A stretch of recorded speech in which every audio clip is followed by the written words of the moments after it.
Il est 13h, bonjour et bienvenue sur la chaîne qui rassemble. En Côte d'Ivoire, le coût de l'électricité connaîtra un ajustement à la hausse à partir du 1er juillet, une modification tarifaire qui concernera 412 000 abonnés. Les propriétaires d'abonnements de 15 ampères et plus ainsi que les professionnels connaîtront une augmentation de 10%, tandis que ceux utilisant la moyenne et la haute tension verront leur facture augmenter de 15%. Les pays membres de l'espace Escabo s'organisent pour la surveillance sanitaire transfrontalière. Cette semaine, les parties prenantes se sont réunies à Korogo en Côte d'Ivoire pour imaginer une stratégie commune pour lutter efficacement contre les pandémies aux frontières. On en parlera dans une quinzaine de minutes avec Ami Sissoko. Emmanuel Macron est arrivé à Grenoble où sont hospitalisés les enfants blessés de l'attaque au couteau à Annecy. L'enquête est en cours. Le mobile terroriste n'a pas été retenu. La seule chose que l'on sait, c'est que le suspect était en France depuis l'automne 2022, qu'il avait quitté la Suède où il bénéficiait du statut de réfugié. À partir du 1er juillet prochain, le coût de l'électricité connaîtra un ajustement à la hausse en Côte d'Ivoire. Le ministre des Mines, du Pétrole et de l'Énergie l'a annoncé hier aux journalistes. Selon Mamadou Sangafoa Koulibaly, cette modification tarifaire concernera 412 000 abonnés exactement, soit une partie des 3 752 000 abonnés que compte la Côte d'Ivoire. Lansine Bakayoko était à la conférence de presse pour RTI. En Côte d'Ivoire, le secteur de l'électricité fait face à de graves difficultés structurelles qui occasionnent aujourd'hui un déséquilibre financier. Une situation aggravée par la conjoncture mondiale liée à la crise en Ukraine. L'écart entre les besoins financiers du secteur de l'électricité et les ressources qu'il génère perdues et s'amplifie, creusant chaque jour des déficits. Pour la seule année de 2023, la perte d'exploitation est estimée à 161 milliards de francs CFA. La perte d'exploitation résultant de la différence entre le prix moyen de vente, qui est de 73 francs le kilowattheure, et le coût moyen de revient, qui est de 89 francs le kilowattheure, cette différence est de 16 francs le kilowattheure. Ces pertes entraînent de plus en plus de perturbations sur le réseau.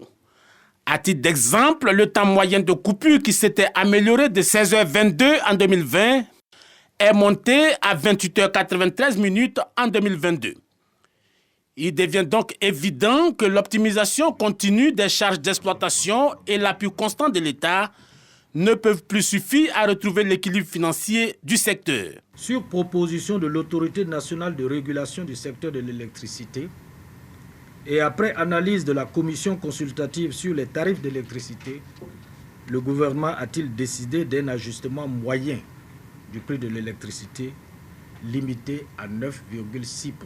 Un énorme sacrifice pour l'État, vu qu'une étude avait recommandé un relèvement de 40% pour atteindre l'équilibre financier du secteur.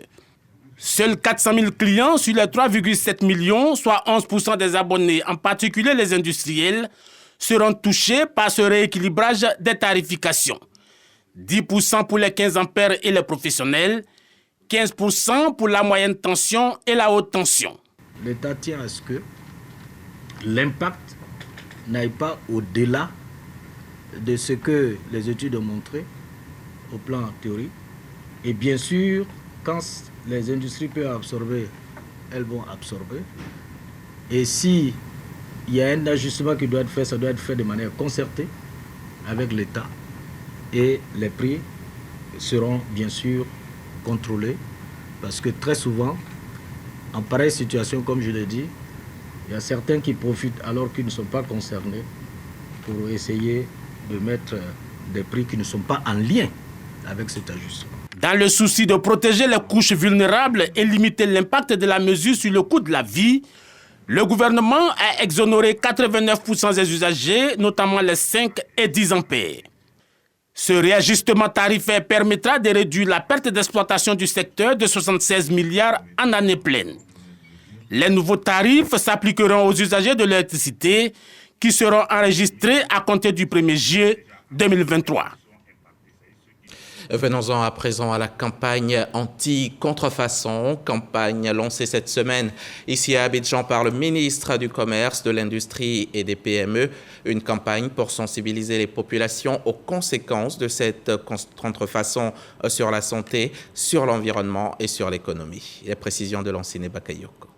Cette campagne de sensibilisation anti-contrefaçon est une réelle opportunité en vue d'un changement de comportement. Notre objectif, c'est de faire en sorte que la population soit sensibilisée sur la nécessité de faire attention à ce qu'elle achète.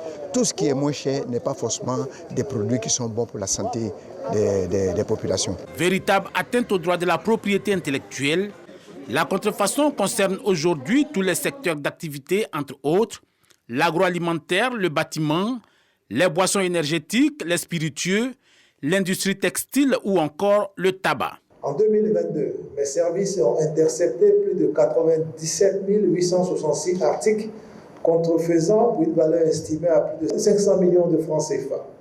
À cela, il faut ajouter les saisies faites par les autres administrations. Certains produits imités deviennent de véritables menaces, comme c'est le cas pour les pesticides qui, en plus d'être dangereux pour la santé, le sont également pour l'air, l'eau, les sols, la faune et la flore. D'un point de vue économique, la contrefaçon porte atteinte à l'image comme à la compétitivité de l'entreprise et occasionne dans le même temps des pertes de chiffre d'affaires, des chutes de productivité pouvant engendrer des licenciements. La contrefaçon tue la créativité culturelle et entrave les projets de développement au regard des nombreuses pertes fiscales que subit l'État.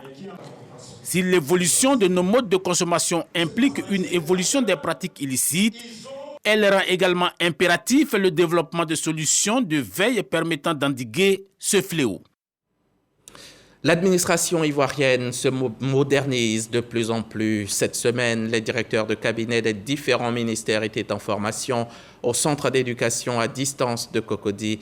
Ils ont bénéficié d'outils qui leur permettront d'être efficaces dans la lutte contre l'impunité dans l'administration. Au cours de ce renforcement des capacités, il était question de procédures disciplinaires à la fonction publique. Serge Pacom Didier Nguessan. Des outils de lutte contre le laxisme, la culture du silence, la peur des représailles, l'impunité au sein des administrations, mis à la disposition des directeurs de cabinet au cours de cet atelier de renforcement des capacités sur les procédures disciplinaires à la fonction publique.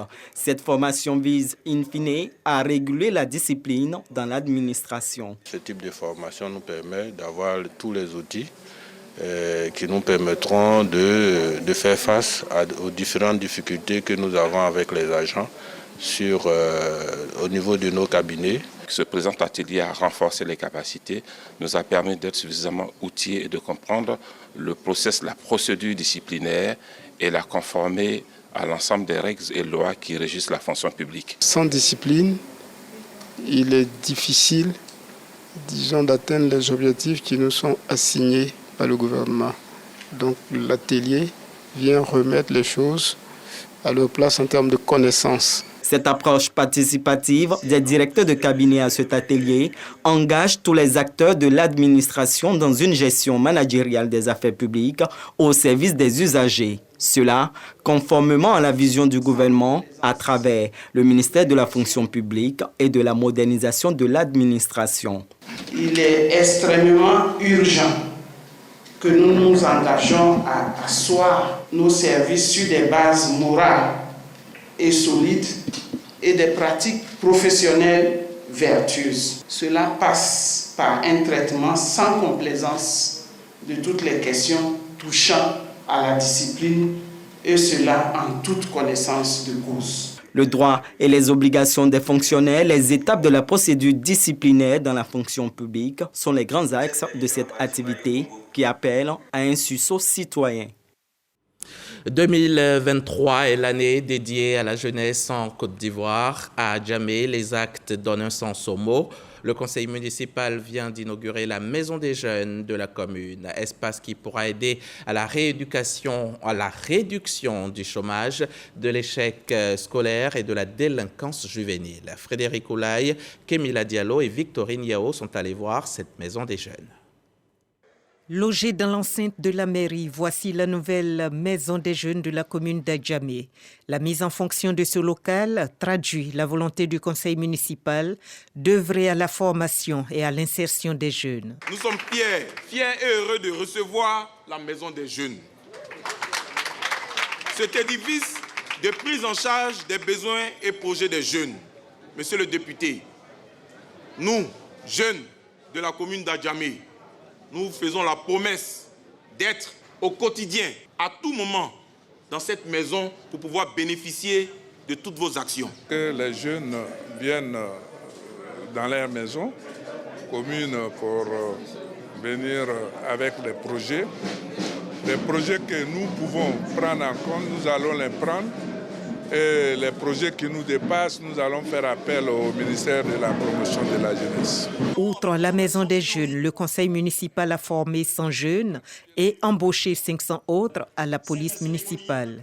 Ces objectifs ont pu être atteints grâce à l'appui de partenaires au développement. Faire des jeunes des acteurs incontournables du développement, c'est créer les conditions pour l'expression de leur voix, de leurs talents, de leurs engagements. Et monsieur le maire a justement compris cet appel avec les actions importantes qu'il entreprend depuis quelques années avec les jeunes de sa commune, matérialisées par le programme communal pour les jeunes PCJ. D'autres projets sont à l'étude pour faire d'Adjamé une commune phare. On démarre la page santé de ce journal par le colloque international Covid Africa, organisé cette semaine ici à Abidjan par le Laboratoire des sciences de la communication, des arts et de la culture.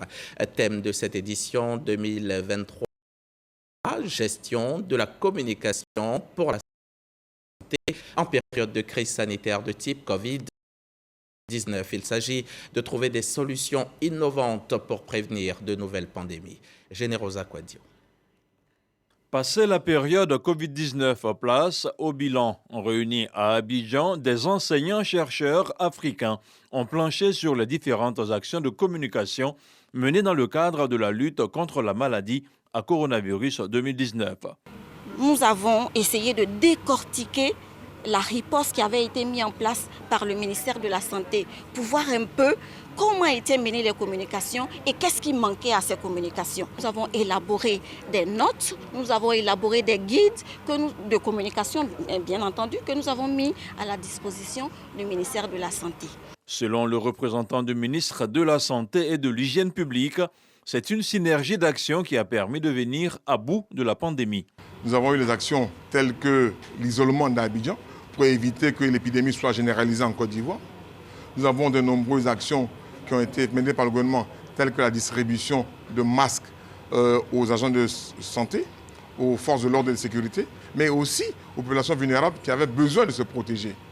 Et nous avons vu aujourd'hui que la vaccination en Côte d'Ivoire contre la Covid est une vaccination qui marche. Il y a un peu plus de 3 ans, la Côte d'Ivoire détectait son premier cas de maladie à coronavirus. Mais aujourd'hui, selon le ministère de la Santé, les résultats du pays font partie des meilleurs sur le continent, avec seulement un seul cas actif à ce jour. C'est la voix d'Abdoulaye Koné que vous avez entendu. Abdoulaye Koné qui commentait le travail de Generosa Kwadio. Les pays membres de l'espace Escabo s'organisent pour la surveillance sanitaire transfrontalière, histoire de prévenir la propagation des maladies infectieuses à travers les frontières. L'espace Escabo, je rappelle, c'est Sikasso, Korogo et Bobo Dioulasso. Cette semaine, les parties prenantes se sont réunies à Korogo, dans le septentrion ivoirien, pour imaginer une stratégie commune pour lutter efficacement contre les pandémies aux frontières. Ami Sissoko, correspondance. En 2014, la maladie à virus Ebola a entraîné plus de 11 300 décès en Afrique de l'Ouest. En 2019, c'est au tour de la pandémie à coronavirus de faire des milliers de victimes.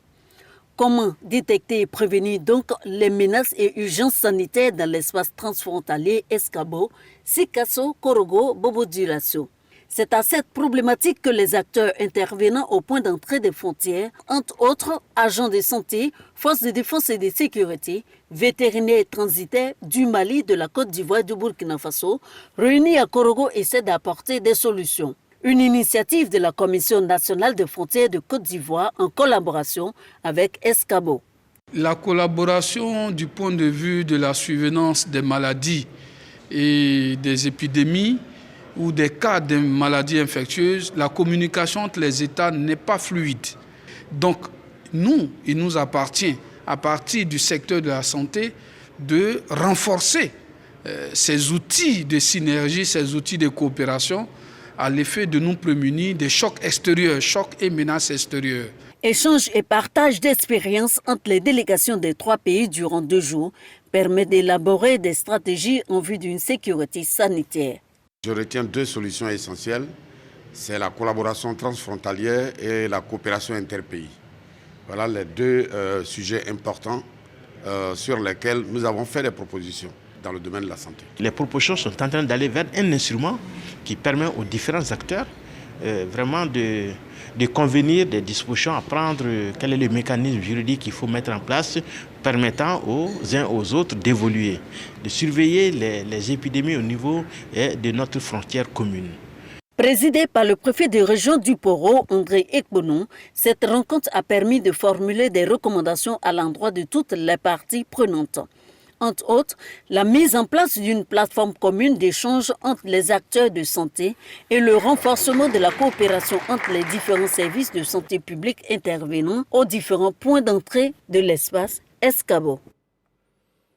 Les élections locales se tiendront le 2 septembre prochain en Côte d'Ivoire et des formations politiques décident de s'unir pour être plus fortes. Il y a un peu plus d'un mois, on se souvient que le RHDP au pouvoir et le FPI, parti de l'opposition, ont formalisé un partenariat pour officiellement promouvoir la réconciliation nationale, la cohésion et la démocratie. Et comment cela va se faire exactement? Cette union est-elle contre nature, donc vouée à ne donner aucun résultat probant, ou elle est plutôt une chance pour la paix en Côte d'Ivoire? Marie-Chantal Akandan, Ulrika Dongon et Barnabé Conan se sont intéressés à la question pour nous. Les résultats du partenariat entre le RHDP et le FPI sont déjà palpables sur le terrain. Ce mercredi, les cadres du Rassemblement des oufouettistes pour la démocratie et la paix, RHDP, et du Front populaire ivoirien, FPI, du Haut-Sassandra, se sont rencontrés pour matérialiser un accord électoral au siège du RHDP. Ce qui est important, c'est que nous allons d'abord ensemble, parce que les collectivités territoriales, c'est une équipe qui les gère. On peut retenir que le FPI, Haut-Sassandra et le RHDP Haut-Sassandra ont eu un accord politique pour faire liste commune pour aller donc à cette élection et la gagner. La commune de Cocody a déjà emboîté le pas pour les élections municipales. Le RHDP et le FPI s'engagent à se mettre ensemble pour concrétiser l'une des clauses du partenariat qui prévoit la possibilité de conclure, si nécessaire, des accords électoraux lors de toute consultation électorale. Les nouvelles sont bonnes, mais je peux vous dire que le RHDP et le FPI sont ensemble. À Cocody, nous allons suivre donc sur cette lancée. Nous avons jugé nécessaire ici à Cocody d'avancer ensemble au nom des acquis quand même de la commune par rapport à la gouvernance RHDP, au nom aussi du fait que Eric Tabat, candidat du RHDP, d'arrache-pied dans une dynamique sur le terrain. Il a fallu des mois de discussion entre le RHDP et le FPI pour aboutir à cet accord de partenariat. L'objectif étant de créer un climat de confiance et de paix, les deux parties conçoivent un accord comme un instrument de solidarité et de travail au service de la démocratie et de la réconciliation nationale. Cet accord nous donne au Front populaire ivoirien davantage de leviers pour alerter, pour aiguillonner. Il nous donne davantage de moyens d'être vigilants. Chacun est dans son rôle. Chacun continuera à défendre ses idées, son projet. Concernant la mise en place des commissions électorales communales ou locales, nous étions accordés, sans doute de façon verbale, mais nous étions accordés quand même sur le fait que le RHDP devait avoir la présidence de ces commissions électorales locales ou communales, sur le fait que le FPI devait avoir ou bien la vice-présidence ou bien le secrétariat, en tout cas un poste dans le bureau de ces différentes commissions. Tout cela ne reposait pas sur un écrit, mais sur ce qu'on pourrait appeler un gentleman agreement, un accord verbal. Quel peut être l'impact de cet accord sur la démocratie ? Signé le 2 mai dernier entre le RHDP et le FPI. L'avis de l'enseignant-chercheur et politologue. Les partis politiques restent des organisations privées et ces organisations privées ont leur stratégie. Et donc, quand un parti politique signe un accord, ne serait-ce qu'avec un parti au pouvoir, c'est un acte qui peut être considéré comme un acte citoyen.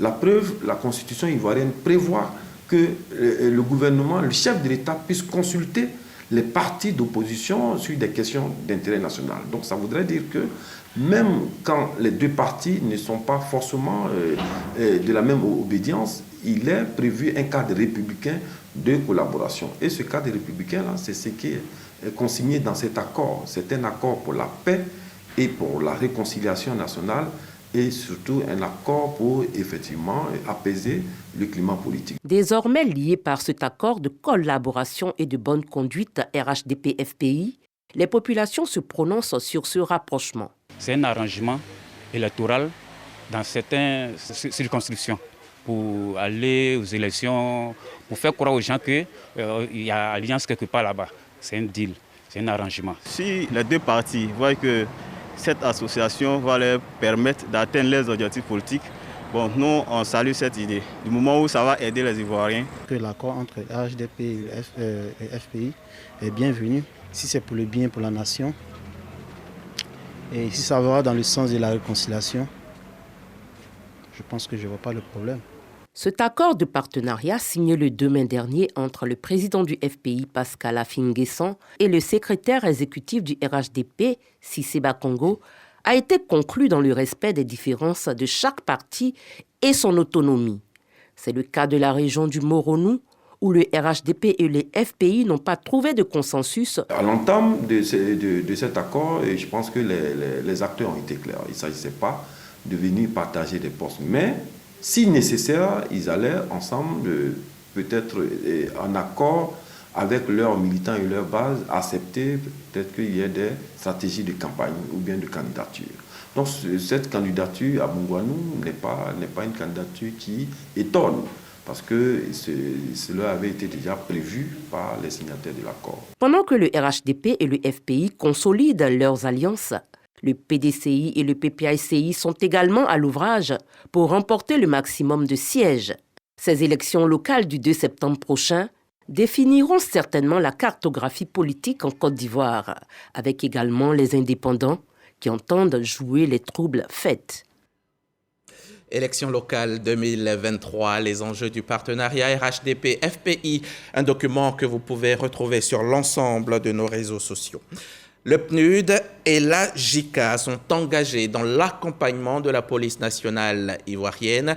Les deux instances viennent d'organiser une session de renforcement des policiers, et cela relativement à la promotion de la police de proximité. Le directeur général de la police nationale qui a fait un tour sur le site de la formation pour exhorter les stagiaires à une réelle implication. Le reportage de Walter Amadou Ouattara.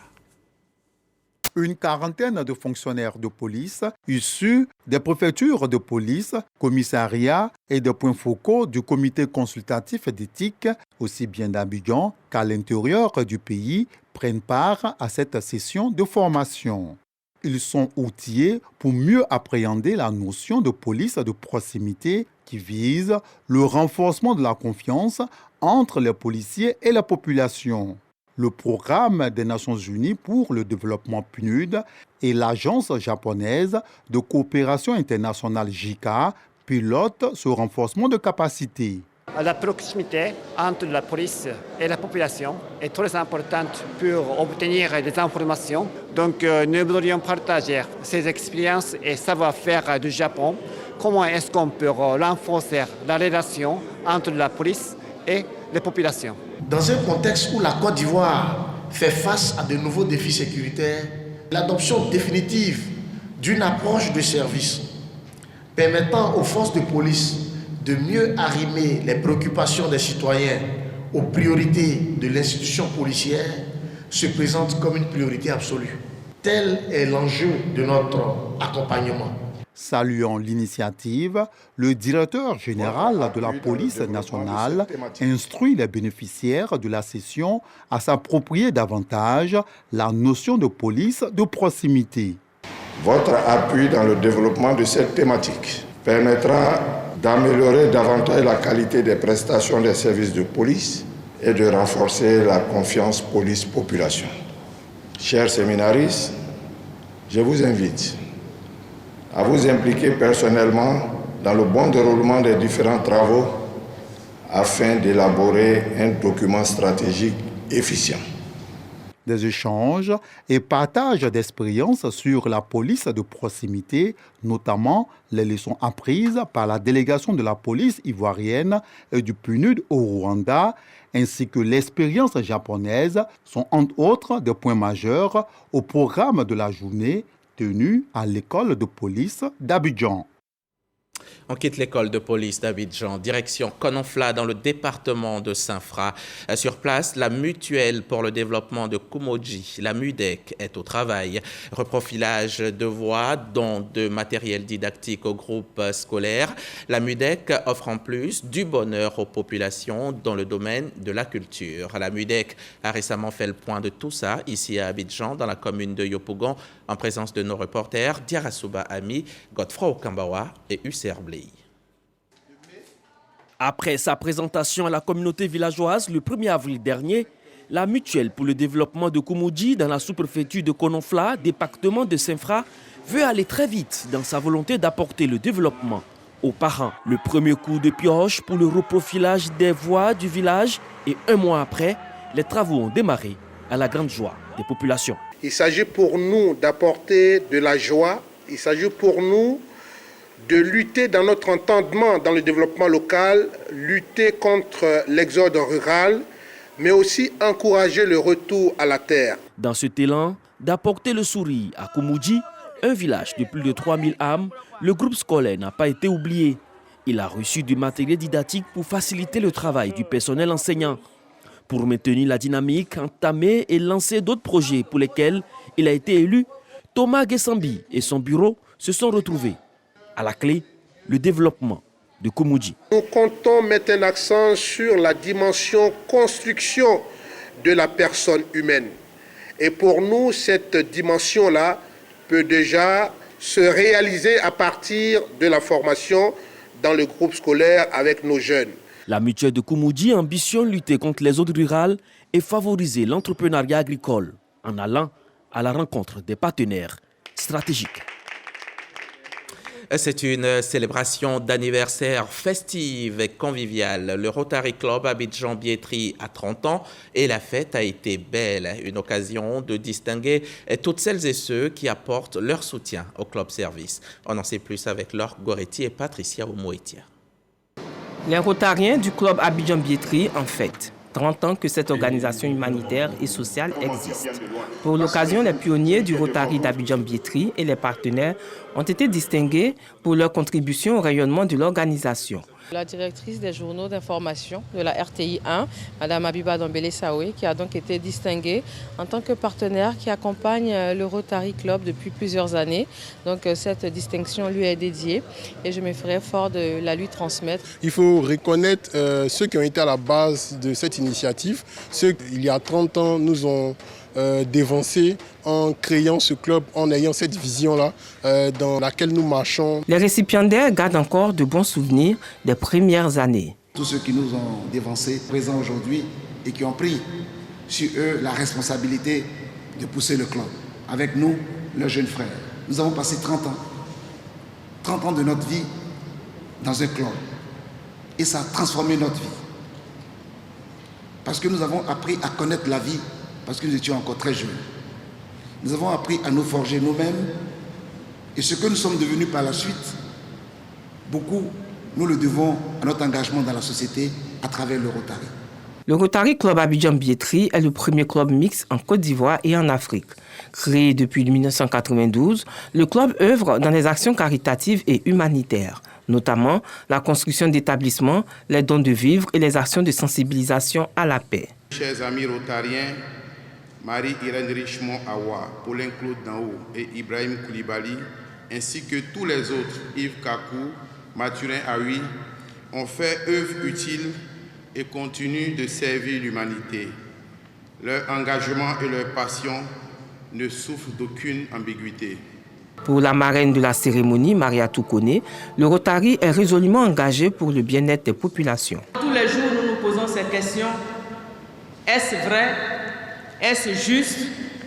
Est-ce source de bonne volonté et d'amitié? Est-ce équitable et bénéfique pour chacun? Tel est le sens de notre appartenance au Rotary, cette merveilleuse organisation de services créée en 1905 et qui œuvre pour un monde de paix. Le Rotary Abidjan-Biétry s'inscrit dans le prolongement des actions de l'État. Le Rotary international est représenté dans plusieurs pays. Le président français Emmanuel Macron est arrivé à Grenoble où sont hospitalisés les enfants blessés de l'attaque au couteau à Annecy. 2 d'entre eux sont toujours en urgence absolue. L'auteur présumé de l'attaque doit subir ce vendredi un examen psychiatrique. L'enquête est en cours. Le mobile terroriste n'a pas été retenu. La seule chose que l'on sait, c'est que le suspect était en France depuis automne 2022, qu'il avait quitté la Suède où il bénéficiait du statut de réfugié et qu'au moment des faits, il n'était ni sous l'emprise de l'alcool, ni celle de stupéfiants. À demain, 13h.